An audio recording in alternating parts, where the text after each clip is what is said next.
Hello my dear students, how are you all?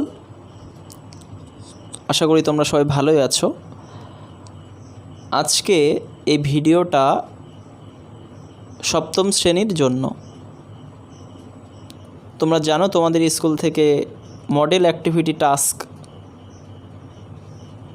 দেয়া হয়েছে প্রত্যেকটা সাবজেক্টের তৃতীয়বারের জন্য, অর্থাৎ পার্ট 3। তো এই ভিডিওতে পার্ট 3 ইংলিশের যে মডেল অ্যাক্টিভিটি টাস্ক সেটা সলভ করা হবে। তো আর বেশি কথা না বলে চলো শুরু করে দিই। দেখো, প্রথমে লেখা আছে, তোমাদের দেখে বুঝতে পারছো, লেসন 5 আঙ্কেল পোজার হ্যাংস আ পিকচার। এইটার থেকে তোমাদের সিন দেয়া হয়েছে। চলো আমরা এটা পড়ে নিই আগে। Read the passage carefully and answer the questions that follow.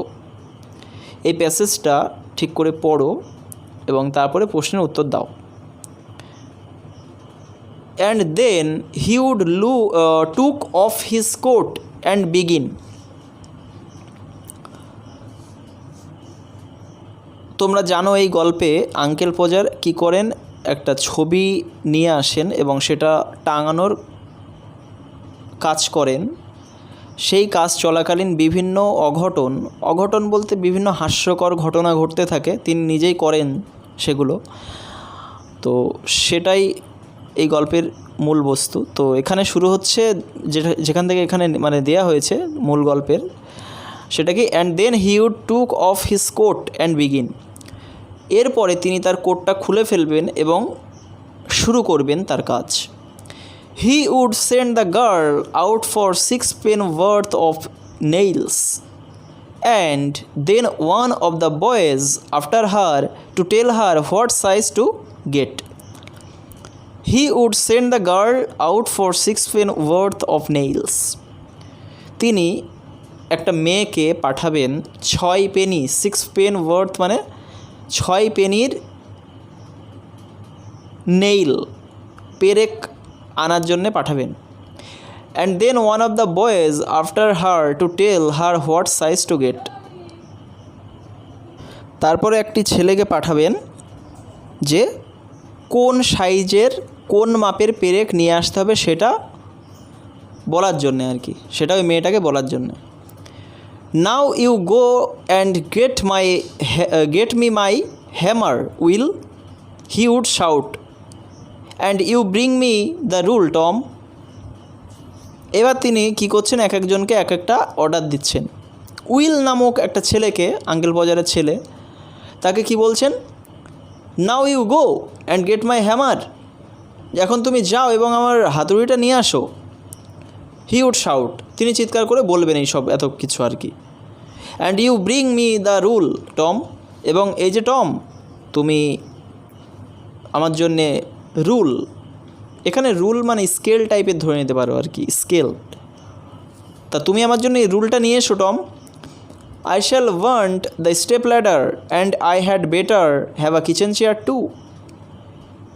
I shall want the step ladder, আমার মই দরকার, আমার বাসুই যেটা আর কি মই বলে ভালো কথায়, আমার একটা মই দরকার। And I had better have a kitchen chair too, এবং যদি I had better have a kitchen chair, আমার যদি একটা রান্নাঘরের চেয়ার থাকতো আর কি, কিচেন চেয়ার যেটাকে বলে, সেই চেয়ার থাকতো, সেই চেয়ারও টু, সেই চেয়ারও থাকতো, তাহলে কি আই হ্যাড বেটার, আমার খুবই ভালো হতো, সুবিধে হতো। And don't you go Maria, এবং আঙ্কেল পোজারের ওয়াইফের নাম কিন্তু মারিয়া, সেই মারিয়াকে বলছেন and don't you go Maria, এবং মারিয়া তুমি যেও না, because I shall want somebody to hold me the light, কারণ আমার একজনকে প্রয়োজন আলোটা ধরার জন্যে। হ্যাঁ, আমি যখন পেরেকটা পুঁতবো তখন আলো ধরতে হবে, তখন আমার একজনকে দরকার। When the girl comes back she must go out again for a bit of picture cord. যখন মেয়েটা ফিরে আসবে তখন কি, she must go out again, তাকে আবার বাইরে চলে যেতে হবে, কি, for a bit of picture cord, ছবি টাঙানোর যে দড়ি সেই বিট, তার এক টুকরো নিয়ে আসার জন্যে তাকে আবার যেতে হবে হয়তো দোকানে। Tom, where's Tom? Tom, you come here, I shall want you to hand me up the picture. Tom, কোথায় টম? টম, এখানে এসো। আই শ্যাল ওয়ান্ট ইউ, আমার তোমাকে প্রয়োজন, to hand me up the picture, এই ছবিটা হাতে হাতে ধরে দেওয়ার জন্যে। তো এরপরে দেখো অ্যাক্টিভিটি 1, আমরা অ্যাক্টিভিটি 1-এ চলে আসবো। টিক দ্য কারেক্ট অল্টারনেটিভস, সঠিক বিকল্পটিতে টিক চিহ্ন দিতে হবে। দ্য নেইলস কস্ট, পেরেকগুলোর কত দাম ছিল আর কি, 5 পেনিস, 6 পেনিস, 7 পেনিস। তো দেখো ওখানে একটা 6 পেন ওয়ার্থ বলে একটা কথা ছিল, ওখানে আসলে ওটা 6 পেনি ওয়ার্থ হবে, 6 পেনি মূল্যের। এগুলো ইংল্যান্ডে ছিল আগে, এখন আর মনে হয় নেই পেনি কথাটা আর কি। পেনি ছিল ওদের মুদ্রাকে পেনি বলা হতো। তো কী হবে তাহলে উত্তর, 2 দাগ 6 পেনিস। এরপরে বি দাগ দেখো, বিফোর বিগিনিং হিজ জব, তার কাজ শুরু করার আগে, আঙ্কেল পচার উড করতেন বা করে থাকবেন কি, টুক অফ হিজ কোট, তার কোট খুলবেন, ড্রিঙ্ক টি, চা পান করবেন, নাকি বাই সাম নেইলস, কিছু পেরেক কিনবেন। কী হবে, টুক অফ হিজ কোট, তার কোট খুলবেন। এরপরে দেখো সি দাগ, the girl would go out again to bring, মেয়েটা আবার বাইরে, মানে মেয়েটাকে আবার বাইরে চলে যেতে হবে, টু ব্রিং আনতে, কি আনতে, আ কিচেন চেয়ার, সাম মোর নেইলস, নাকি দ্য কর্ডস, কিচেন চেয়ার নিয়ে আসতে, নাকি কিছু আরও পেরেক নিয়ে আসতে, নাকি সেই দড়ি নিয়ে আসতে। কী হবে, আনসার 3, দ্য কর্ডস। চলে আসবো আমরা অ্যাক্টিভিটি 2-তে। Write T for true and F for false statements in the given boxes. Give supporting sentences, statements from the text. সঠিক হলে, সত্যি হলে টি লিখতে হবে, মিথ্যে হলে এফ লিখতে হবে নিচের স্টেটমেন্টগুলোর জন্যে আর কি। সাপোর্টিং সেন্টেন্স আমাদের দিতে হবে, তোমরা জানো এইভাবে করেছো নিশ্চয়ই এর আগেও।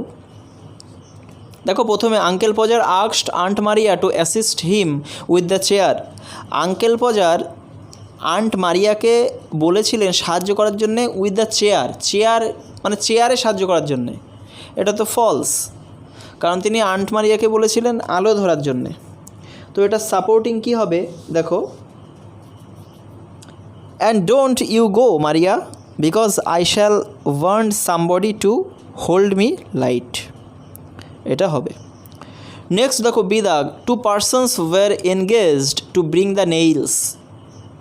পেরেক নিয়ে আসার জন্যে 2জন ব্যক্তিকে লাগানো হয়েছিল আর কি, এই কথাটা কিন্তু সত্যি, ঠিক আছে।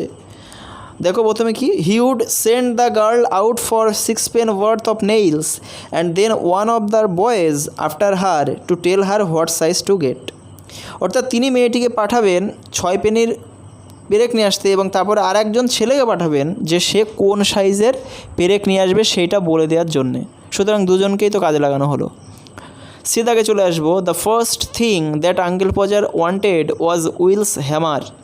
প্রথম যে জিনিসটা যেটা আঙ্কেল পজার চেয়েছিলেন সেটা কি ছিল, উইলস হ্যামার। উইলের কাছে হাতুড়ি চেয়েছিলেন প্রথমে। তো দেখা যাক, এটা কিন্তু সত্যি। আমরা সেকেন্ড প্যারাগ্রাফে প্রথমে পাচ্ছি, now you go and get my hammer Will, তুমি যাও আমার হাতুড়িটা নিয়ে আসো, এটাই তো তিনি প্রথমে চেয়েছেন। তারপরে তিনি আস্তে আস্তে রুল চাইলেন, বাসুই বা মই চাইলেন, কিচেন চেয়ার চাইলেন, ঠিক আছে। তো প্রথমে তো উইলের কাছে হাতুড়ি চেয়েছেন, সুতরাং এটা ট্রু হবে। আর সাপোর্টিং কি হবে, ওই লাইনটি লিখে দেবে, now you go and get me my hammer এটুখানি লিখে দিলেই হবে। নেক্সট আমরা চলে আসবো অ্যাক্টিভিটি 3-তে। Fill in the blanks with the proper forms of the verbs given in the brackets. ব্র্যাকেটের মধ্যে যে ভার্বগুলো দেওয়া রয়েছে সেটার সঠিক রূপ ব্যবহার করতে হবে। 1 is done for you একটা তোমার জন্য করে দেওয়া হলো। Your examination is going on, তোমার পরীক্ষাটা চলছে। It dash over in 10 days or so, তোমার ভাবো তোমার পরীক্ষা চলছে, তাহলে 10 দিন বা সেরকমই আর মানে মোটামুটি 10 দিনের মধ্যে এটা কি ইট কী হবে, will be over, it will be over, এটা শেষ হবে। তারপরে দেখো, it dash bracket hope that many of you dash well, কী হবে, ইট ইজ হোপড, ভয়েসটা চেঞ্জ করে দিতে হবে। ইট ইজ হোপড, এটা আশা করা হয়। দ্যাট মেনি অফ ইউ, যে তোমাদের অনেকেই কী হবে, উইল ডু ওয়েল, ভালো ফল করবে। হাউএভার, যাই হোক, আফটার দ্য এক্সামিনেশান, পরীক্ষার পরে, এভরিওয়ান, প্রত্যেকেই কী হবে, পরীক্ষার পরে প্রত্যেকেই কি, ওয়েটস ফর দ্য ডে, সেই দিনের জন্য অপেক্ষা করে, when the result will be published, যেদিন বা যখন রেজাল্টটা উইল বি পাবলিশড, পাবলিশ করা হবে, সেটা হবে। Next activity 4, rewrite the sentences as directed, অর্থাৎ ডু অ্যাজ ডিরেক্টেডের মতো আর কি, মানে যেমন বলা হয়েছে তেমনটা করতে হবে ইনস্ট্রাকশন অনুযায়ী। দেখো এ দাগ, হোয়াট আ ফুল ইউ আর, তুমি কি বোকা, এটা কী করতে হবে? স্টেটমেন্ট। দেখো স্টেটমেন্ট মানেই কিন্তু অ্যাসার্টিভ সেন্টেন্স। সুতরাং তোমরা জানো অ্যাসার্টিভ সেন্টেন্সের গঠনটা কি, প্রথমে সাবজেক্ট বসে, তারপরে ভার্ব বসে, তারপরে অবজেক্ট বসে, তারপরে বাদ বাকি কমপ্লিমেন্ট, অ্যাডভার্বিয়ালস এগুলো আসে তারপরে। সুতরাং হোয়াট আ ফুল ইউ আর, এটার উত্তর কি হবে? You are a great fool, you are a great fool. এরপরে বিদাগ দেখো, hang the picture on the wall, ছবিটা দেয়ালে টাঙাও। চেঞ্জ দ্য ভয়েস, ভয়েসটা চেঞ্জ করতে হবে। কী হবে উত্তর? Let the picture be hung, HUNG, hung on the wall, let the picture be hung on the wall.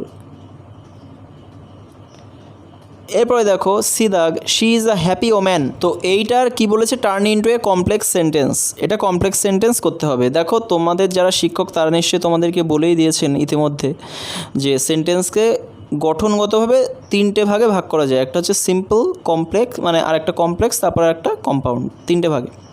Simple sentence কাকে বলে? যে বাক্যে একটি মাত্র ফাইনাইট ভার্ব থাকে, হ্যাঁ, বা একটি মাত্র ভার্ব থাকে আর কি, সেগুলোকে সিম্পল সেন্টেন্স বলে। এক বা একাধিক নন ফাইনাইট ভার্ব থাকতে পারে। আর কমপ্লেক্স সেন্টেন্স কাকে বলে? যে সেন্টেন্সগুলোতে একটি প্রিন্সিপাল ক্লজ আর এক বা একাধিক সাবঅর্ডিনেট ক্লজ থাকে, ঠিক আছে, সেগুলোকে কমপ্লেক্স সেন্টেন্স বলে। আর কম্পাউন্ড হচ্ছে যে সেন্টেন্সের মধ্যে কোঅর্ডিনেট ক্লজ থাকে সেগুলোকে কম্পাউন্ড সেন্টেন্স বলে, অর্থাৎ অ্যান্ড, বাট, অর থাকে। তো আমাদের এখানে কমপ্লেক্স সেন্টেন্স বানাতে হবে। তার she is a happy woman, সে একটা সুখী মহিলা। তো এটা কি হবে? She is a woman who is happy, she is a woman who is happy, সে এমন একটা মহিলা যে খুব খুশি। তো এরপরে দেখো অ্যাক্টিভিটি 5 কি বলেছে? Suppose one day you and your brother undertook a task of hanging a picture on the wall of your room. মনে করো একদিন তুমি এবং তোমার ভাই তোমার ঘরে একটি দেয়াল টাঙানো, মানে দেয়ালে ছবি টাঙানোর কাজ হাতে নিলে। Write in your own words all the funny things that both of you did during the work in 5 complete sentences. তুমি নিজের ভাষায় বলো যে কোন কোন হাস্যকর ব্যাপারগুলো ঘটেছিল তোমাদের এই কাজের মধ্যে, কাজ চলাকালীন, সেগুলো 5টা সেন্টেন্সে লিখতে হবে। এরপরে দেখো also draw a picture of the rainbow and the landscape that you experienced. দেখো এইটা আমার মনে হয় ভুল করে তোমাদের এখানে দিয়ে দিয়েছে, কারণ এটা ক্লাস 6-এর অ্যাক্টিভিটি টাস্কে একটা এরকম রাইটিং আছে, তার শেষে সেম এই প্রশ্নটা আছে। সুতরাং তোমরা বুঝতেই পারছো যে তোমাদের এর সঙ্গে রেইনবো, রামধনুর কোনো রিলেশন নেই। সুতরাং এটুকু কিন্তু ভুল দেয়া, লাস্টের সেন্টেন্সটা কিন্তু ভুল, মানে ওটার কোনো প্রয়োজন নেই, ওটা অপ্রয়োজনীয়। তো আমি রাইটিংটা লিখে দিয়েছি, তোমরা দেখে নাও।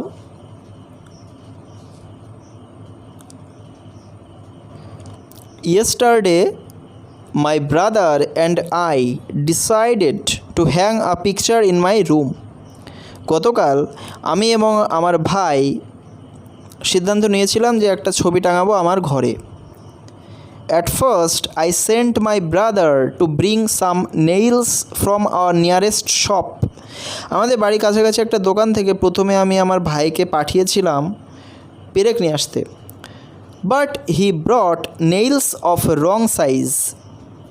কিন্তু সে ভুল মাপের পেরেক নিয়ে এসেছিল। I sent him again to bring the right ones.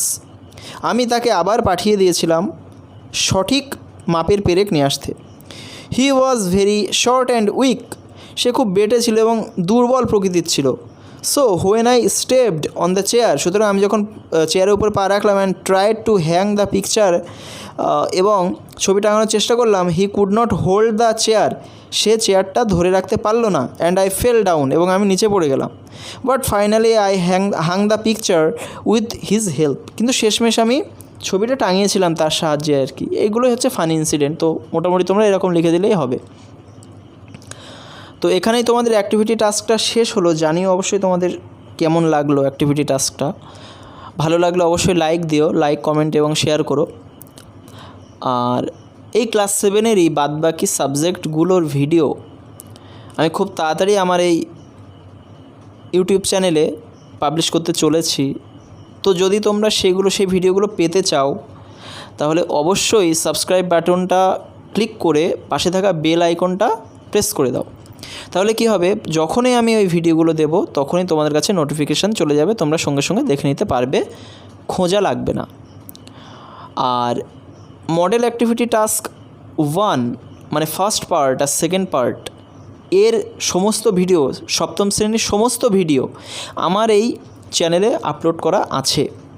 তো তোমরা চাইলে এই ভিডিওর ডেসক্রিপশানে গিয়ে সেই ভিডিও দেখে নিতে পারো।